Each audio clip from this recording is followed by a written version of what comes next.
Welcome back into the Early Days podcast, where it's never too late to start. I'm your host, Nick Triantos. Today I'm with someone who is a world-renowned healthcare investor at Bessemer Venture Partners, the man, the myth, the legend, Steve Kraus. Glad to have you here, boss. Nicky T, good to see you, man.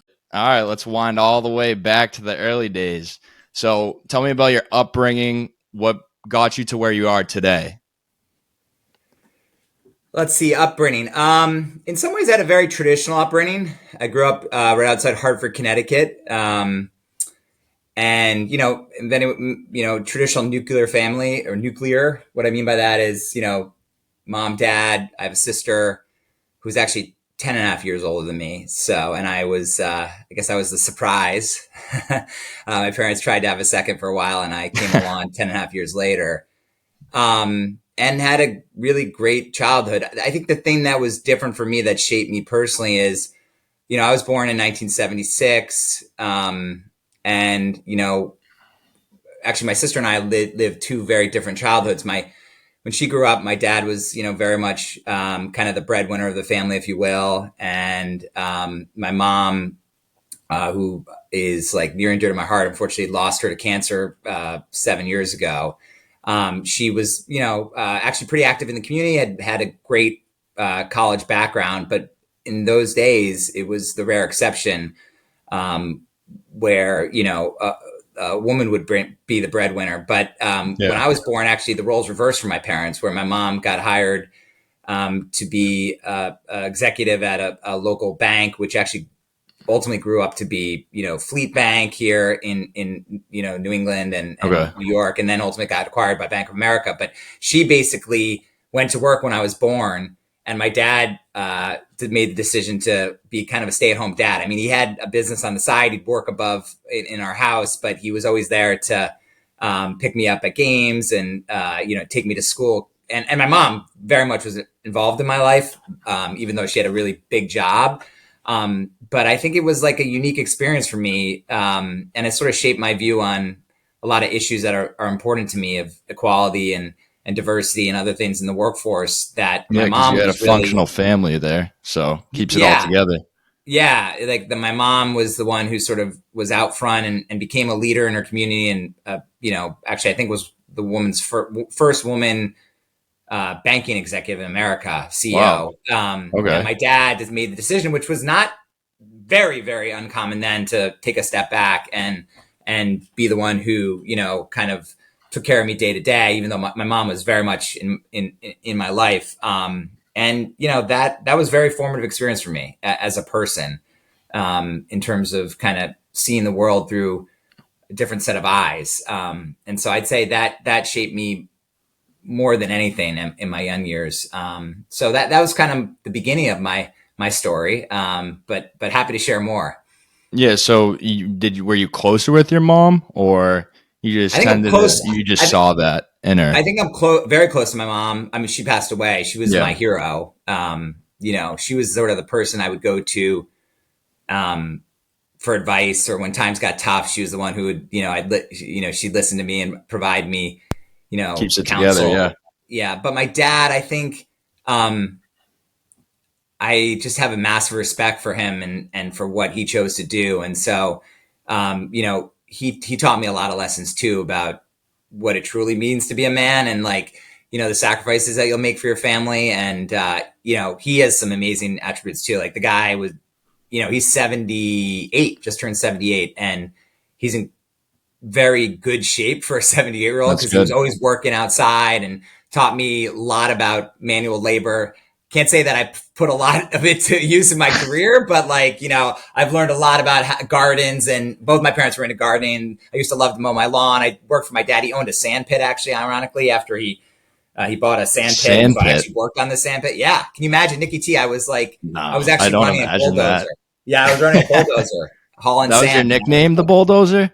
No, definitely not. If you've seen my stature, I'm definitely not the bulldozer, but, I worked on his sand pit. I cut lawns. I planted Pachysandra for a summer. And, my dad, I think, taught me a lot of lessons, but hard work was definitely one of them. Like, that man, both mentally and physically is who he is today. 'Cause he would, he'd be out there working all the time on different stuff, both in his business and personally, to keep our house looking so good. And even to this day, he is a perfectionist and like making things look great. And I actually care about aesthetics too, and so I took that from him. And he had a sign above his home office, which was basically, it was sort of carpe diem, with seize the day, like never let a day go by, Yep. and cherish that day as it's your last. And he's taught me a lot too. So I'm close to my parents, but in different ways. They provided me different life lessons over time. So with the structure you had as a kid with your family, and it sounds like that's why you got into the healthcare industry. Could you tell me a little about what you wanted to do and how you came upon of getting into healthcare? Because obviously you're helping people with that. Yeah, no, I think that's right. I mean, I think I sort of describe myself a little bit of a do-gooder. And what I mean by that is I want to make a difference in the world in what I do. Like, we all work really hard in whatever jobs we do. To me, it matters that the work makes a difference in others' lives. And I think my parents were both very active in their community in different ways. My dad still is today in the community he lives in, communities he lives in. And I think they taught me that that's really important. That, first comes family, next comes friends, and part of the friends is a broader friendship, which is your community. And work is really important. You need to find something that's meaningful to you. But that you should also, give back in the community if you're so fortunate to be able to do so. And that definitely has impacted me. At first, I didn't think I was going to be in healthcare, Nick. Honestly, I thought I was going to be a journalist. I actually, the first thing that I found passion for when I was young, at a very young age, I think probably 15 or so. So that's what you were aspiring to do originally. Yeah. If you asked 15-year-old Steve Kraus, he still had the same size eyebrows, but he was a little less gray hair. But if you asked him what he wanted to do, he would have told you that he absolutely wanted to be a professional journalist. In fact, my dad tells a story of, I went to Yale University, but when I was visiting, the first place we stopped, because he took me on the tour, was the Yale Daily News, which is the oldest college professional newspaper, or oldest college newspaper in the country, and has a real great reputation for producing folks in journalism and other forms of written communication. So that was literally the first place I stopped when I visited campus. Like, that's what I wanted to do. And when I wrote professionally, when I was in high school, I was kind of a stringer for local newspapers. I would write. And what were you writing about? Do you remember? Or did you have like a certain topic you'd be focused on? Or I did a lot of different things. I wrote sports for sure. I've always loved sports in my life. That's part of, my mom and my dad. My mom particularly really loves sports, and I got that from her. So I wrote a lot of sports, local sports. I wrote, news stories. When I wrote for the Yale Daily News, I covered town gown relationship, which basically meant how did the university and the city of New Haven, because Yale is a major employer in New Haven. New Haven's a city that has struggled. Yeah, I've seen it. Yeah, you've seen it. I love New Haven, but it's got its challenges, unfortunately, economically. Definitely, but yeah. Yale was a major economic driver of that town, and so the relationship between the university and the town was a very important one. So that was one beat I covered. I did investigative journalism, which I really liked, which is kind of going deep on one topic and taking, could take weeks or even a month to uncover the story. And then I wrote sports for the Yale Daily News as well. When I wrote as a stringer, it was mostly sports and local news, but mostly sports, I'd say. But that's what I thought I was going to be. Like, that's what I wanted to do when I graduated from college. But things change. Things change. Yeah. It's funny. I was shadowing this guy who, when I worked for this paper, basically if you had never covered a sport before, you had to shadow someone who had done it to learn how to write. So I was able to get bylines in major paper, my local paper. But this time we were heading up to northwestern Connecticut to watch a small track auto racing event, and I had never covered that sport. And we're driving back, and it was really cool to watch because that was my first auto racing event. But he had like this kind of beat up car, and he was actually smoking a cigarette. And he said to me, "Kid, you don't want to do this business. It's too tough." And like the journalism, right? Or the racing. Yeah, and so that was sort of like a very formative moment when a guy who I like looked up to as a writer for a professional newspaper was kind of like, you might want to rethink this. And so I think at that point, along with the fact that I'd been writing every single night almost for the Yale Daily News to deadline, and it got I loved it, but in some ways it sort of got very prosaic, very not boring, but just taxing. And so I think those two things together made me think, You just geez, fell out of love with it. I should reassess what I want to do for my career. I think that might have been different today, actually, Nick. On journalism. I think it's really important for our country and to have an independent third party. And I also now think that because of Twitter and social media and other platforms, journalists actually can develop their own brand, which is something I'll probably talk to you about, the importance of developing brand. And so you have journalists who, now are much more than just the newspaper they write for. They actually have a brand, and you've seen other types of journalistic brands come up like Axios or, Bleacher Report or, or Barstool or whatever you read. There's lots of different mediums for journalism now. So it's all an outlet for people at the end of the day. Or at least that's what I believe. And totally. And then they get on TV. And so you maybe like 46-year-old Steve, if he was back in 15-year-old Steve or 18-year-old Steve or whatever time I made the switch, I guess it was 20-year-old Steve's, might have been a different game. I might have done that, but there, it was much harder to break out. And so I chose to take a different path at that point. So what led you to go into healthcare after that? So was it that guy smoking the butt? Or when did you get into the healthcare world? I mean, I think it was a critical moment. And then I had no idea what I wanted to do, right? Like I had a good education, but I literally was like, what am I going to do? Because this was my singular focus. And my mom was an business person. My dad was sort of an entrepreneur. My sister actually is an entrepreneur herself. Okay. And so they always talk business around the dinner table, and it was all foreign language to me. So my sister said, hey, you should go learn about business. So I actually went and worked at, which a lot of people do, worked at a consulting firm. Some people go work at investment banks or other jobs. Sales is a great job to learn about business, whatever. And you were doing what there? I was doing consulting. It was a company called Bain and Company. It's actually local to Boston, but it's global. It's one of the largest consulting firms in the world. At first I started doing generalist stuff. So I actually worked on a waste management case. I worked on the merger of AOL and Time Warner. That's definitely going to date me on this podcast. This was when e-commerce first came out. This was in 99, 2000. So I worked on a bunch of crazy e-commerce companies that no longer exist. But then I actually worked on a healthcare case for a company called Johnson & Johnson, which everybody knows. And it was there that the light bulb went off, where I was like, wow, I liked business. Like I liked, a lot of aspects about business. But I hadn't found the industry yet that I wanted to work in. And I worked on this Johnson & Johnson case, which is a company that has a strong reputation for really being very high value, high ethics. And I was like, wow, I really like this industry. It's really interesting, really smart people, very dynamic. It's obviously growing. It also ties up with your values, right? Yeah. And it links up with, wow, I think you can make a difference. This is one where you can, as is proverbially said, do good and do well, right? So you can do well financially, but you can also make a difference. And I think that was the moment where, okay, I'm not going to be a journalist anymore. And I found something that I'm passionate about. And so from that point on, that's the industry I've been focused on. And that was when I was, 22. So and I've been stuck with it. Yeah.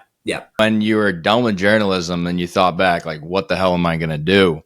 It's that singularity, or when you're doing one thing, it's kind of like sucks you in. Yeah. Almost to a degree where if it kind of goes south, you're in a place of disbelief. And I feel like as a kid too, you just got to try everything. And I don't know if you tried something else. Did you try anything else after that? Yeah, no, I think it's a really good question. It is. I always have said I'm in some ways I'm amorous of, or I really admire people who find that one thing and go do it, because it's the track is clear. And I do believe in life, there's an experience curve. The more you go up the curve, the better you get, right? You worry they might plateau, right? Which I kind of did in journalism and kind of lost that fire. Mm-hmm. But I admire those folks. That was not my path. Journalism, as I said, I basically consulting, as I told you, I did a lot of different industries, saw a lot of different things, landed on healthcare. But I didn't love consulting. So consulting is basically you go work for a company as a team, you do a bunch of analytics, they've got a problem they want you to assess, and then you come forth with like a large presentation that takes, weeks to put forward, and you present to the company, you say, okay, we think you can solve this problem by doing X, Y, and Z. But then you leave, right? And you never, actually see whether that's implemented. Yeah. The company then does it. So that I didn't love. I loved all the learning and the variety of consulting. And I found healthcare through consulting, but I knew I didn't want to be consultant. So actually the other thing I did try, which kind of fits with the do-gooderism thing, is I had served on one nonprofit board, and which was for a charter school in Massachusetts that I had ended up getting on the board of, which was great at a young age. I got a lot of good experience, which, by the way, has really helped me in my current career because I sit on boards for my job. That's part of my job. But there I was connected with a friend who knew a woman who actually went to Yale, who was running for governor of Massachusetts. She was actually the current treasurer of Massachusetts, so one of the highest ranking officials. And she was running for governor of Massachusetts, and she needed someone to work on her campaign. And so my friend actually introduced the two of us. Her name was Shannon O'Brien. This is now back in, our campaign was in 2000, and I'm going to mess up the dates, 2002. And so I joined her in early 21 as like one of her first employees. I was like technically the deputy campaign manager. And so I gave my hand at politics. Like I got to see for 14 or 16 months how a campaign at a really, significant scale, because it was a very competitive race. We were actually ultimately ran against Mitt Romney, who became the governor. We lost in a very close race. He obviously ran for president, now is a senator. By the way, he was one of the early guys at Bain, so it was kind of odd. A lot of my friends from Bain were working on his campaign, and I was working on Shannon's campaign. But that was really eye-opening. Like, how so? For someone who wants to make a difference in the world, one of the ways to do it is to serve in office, right? Or to serve someone who serves in office. And part of the way you get there is through politics. So it's not that's almost like a thing where you could read as much about politics or you could listen to the news, but you don't actually know the ins and outs of it. Totally. I've had friends who've now run for different offices, former colleagues, and they call me because, they may have never been in, that they want to get my knowledge is way outdated, and I was a small part in this campaign, but I always say to them, it is a very eye-opening experience. Because the people you probably like coming at you too must be wild. Oh, it's wild. And I have massive respect for the toll it takes on the candidate and their family. Like I tell these stories where I ended up being Shannon's speechwriter, which kind of makes sense given my journalism background. And, her day would start at like 6 o'clock and would end at like 10 p.m., maybe 11 p.m. And, she had a young daughter. And she'd get, like you said, she'd get incoming all the time, like, people attacking her. There's this same politics called opposition research where you try to, find the skeletons in people's closets.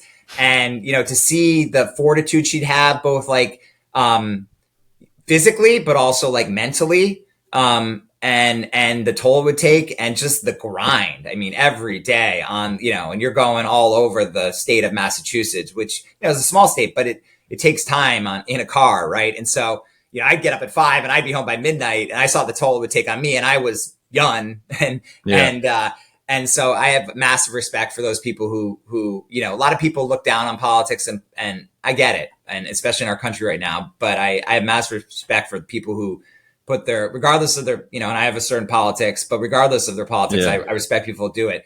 But back to your question, the one thing my mom told me is when I was deciding whether to join the campaign, because I took a massive pay cut. I ate pizza every night. Like, it was not a glorious job. That's why you're in the gym now.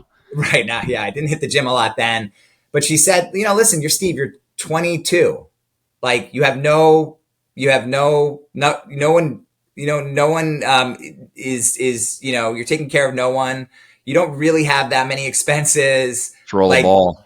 Do it. Like, it's an experience and you'll learn a lot. And so that piece of advice my mom taught me really stuck with me, is like, life is a long journey. And I've now found something that I focused on for like 20 plus years in healthcare and venture capital. But I'm like so glad about the journalism and consulting and politics, and as part of that, I got to see how public policy works, and and frankly, doing a lot of nonprofit stuff. Like that's made me a more this is not gonna sound humble. I think it's made me a more rich person. It's definitely I've learned a lot in terms of that makes sense. How it shaped me, right? Yeah. I mean, I agree with you because you go through experiences as well. I feel like that's what it's all about.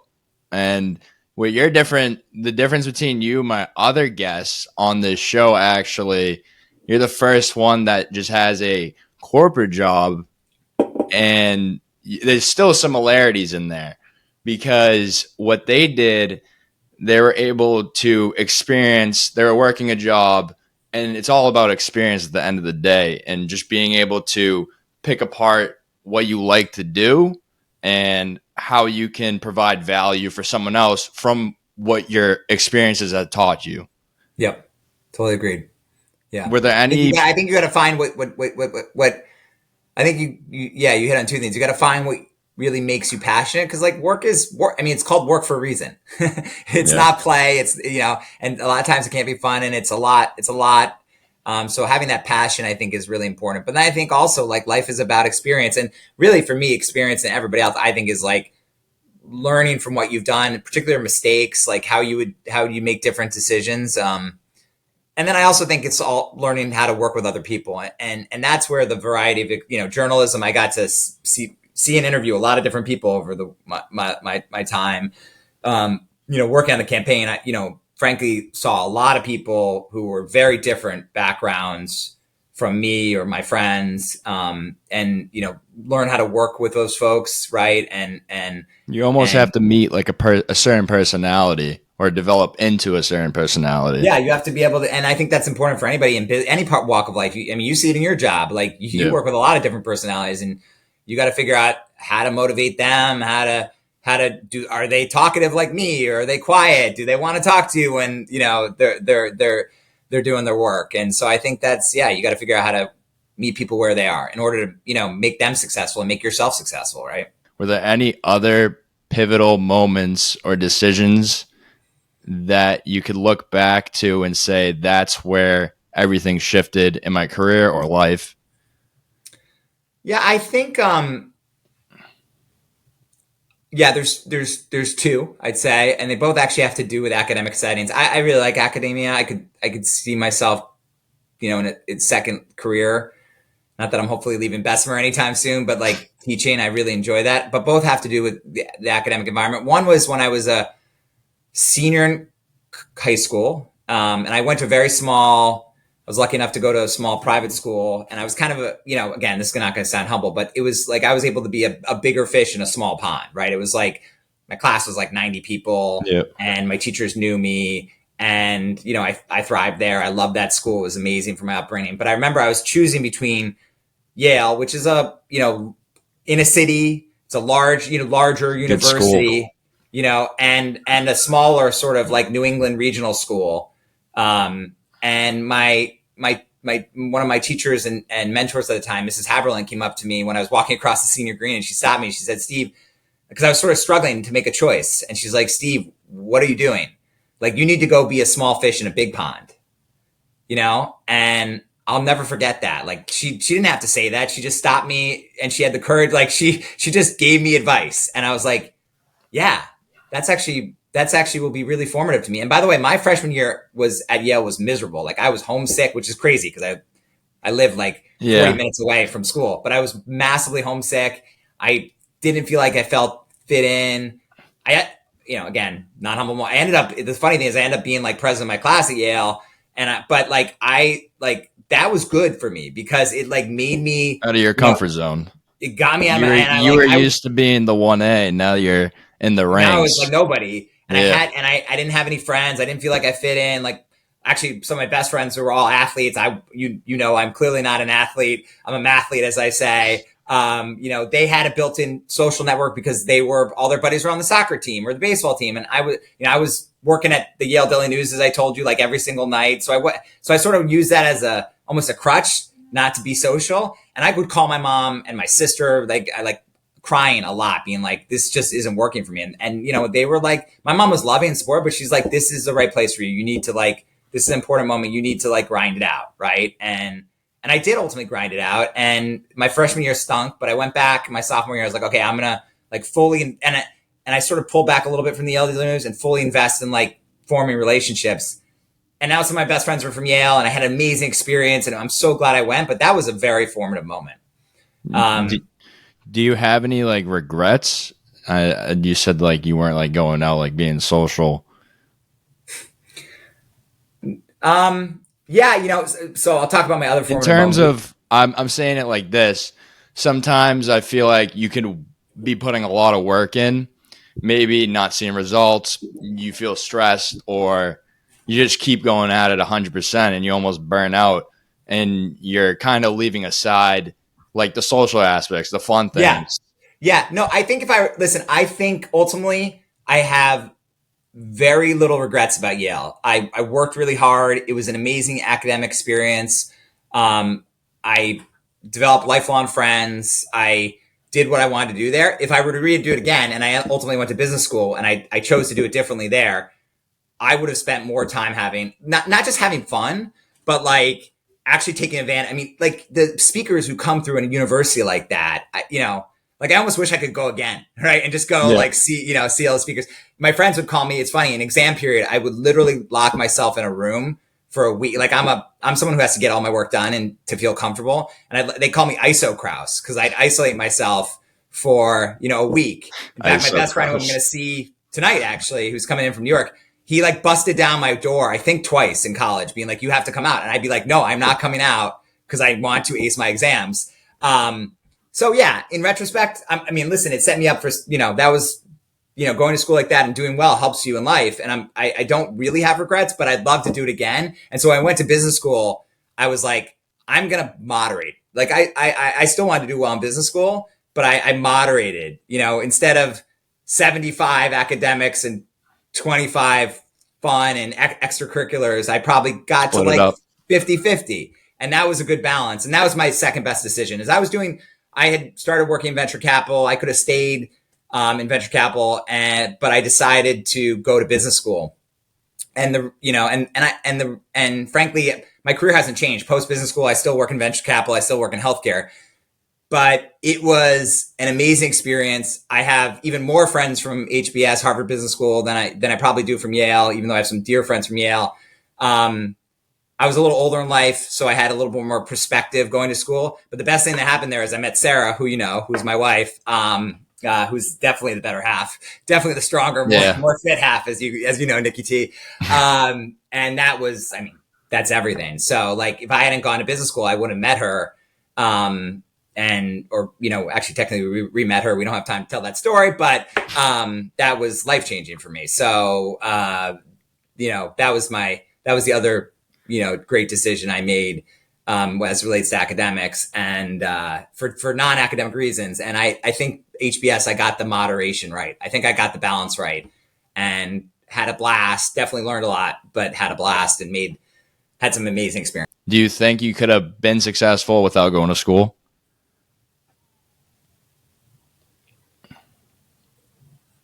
It's a long pause. You're thinking. Well, no, the reason I think is because there are a bunch of entrepreneurs that we've backed. It's not the majority, it's the minority, but who have skipped school and are very successful. There's some famous ones, obviously, Yeah. who drop out of school.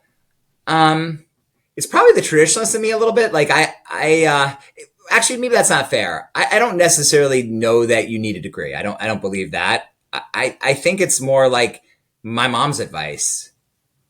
You know, like, am I going to be back? Am I going to be 78 like my dad and look back and say, oh man, I wish I worked 2 more years or 4 more years or 6 more years in the case of, you know, the combined undergrad and business school degree? No. Yeah. I'm going to look back and say, man, those 6 years were really interesting, and life broadening experiences. It's back to my mom's advice, which is like, you know, to me, they were more than academics. While I spent more time on academics at Yale, it was much more than that for me. That journey from being like feeling like nobody liked me and I knew nobody to ultimately being the head of my class, like that was it's not about the end point. I love, serving my class, and I got to meet so many people through that role. Right. But the journey to go from that, like feeling that low, I mean, literally, I probably was clinically depressed. I don't know, but like I was not in a good place. No one sees that part, right?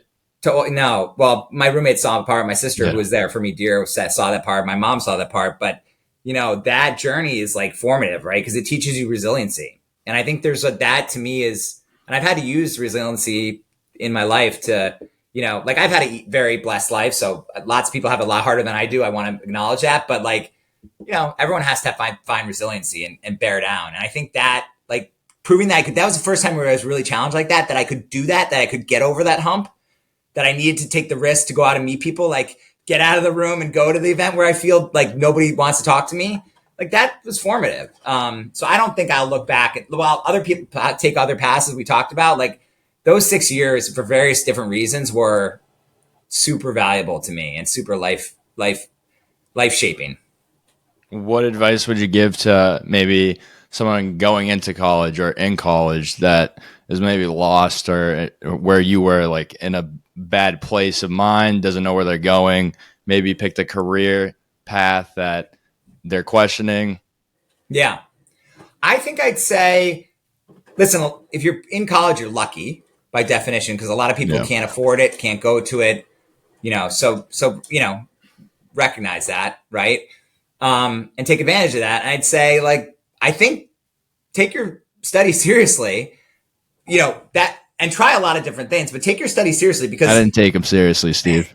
and they can see you're doing just fine. But but I do think like it matters, right? It is something that employers look at, and and it can mean different things. It doesn't necessarily mean GPA. It could mean you're president of class. It could mean you're head of the newspaper. It could mean whatever. But like whatever, try to explore in those years different areas of